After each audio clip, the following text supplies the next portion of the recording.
Welcome to Deuteronomy chapter 21.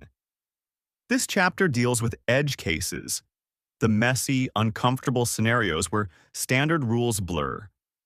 It offers a brilliant masterclass on handling ambiguous failures, objective equity, and containing the toxic fallout of a crisis. If a murdered body is found in a field and the killer is unknown, the elders must physically measure the distance to determine the closest town. When a catastrophic, ambiguous failure occurs and no one claims responsibility, the leadership closest to the blast radius must step up. You cannot ignore a systemic failure just because you didn't personally cause it.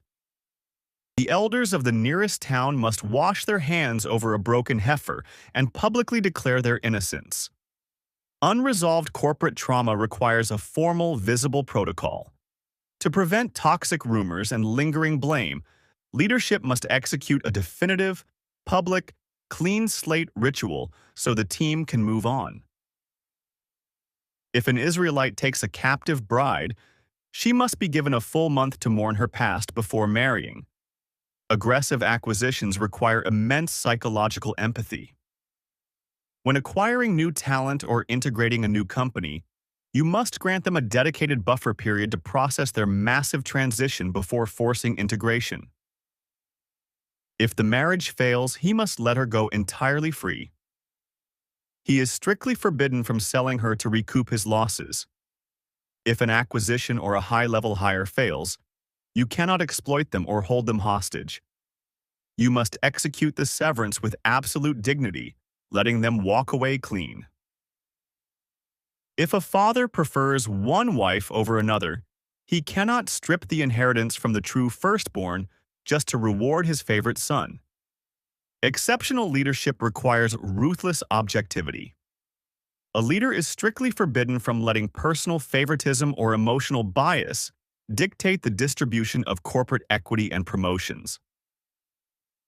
If a stubbornly rebellious son completely refuses discipline, the parents must stop protecting him and escalate the issue to the town elders. Internal coaching has a hard limit. When private discipline repeatedly fails to correct a toxic team member, leadership must stop enabling them and publicly escalate the issue to protect the wider organization. All the men of the town must then stone the rebellious son to death to purge the evil. Eradicating deep-seated toxicity isn't just an HR problem.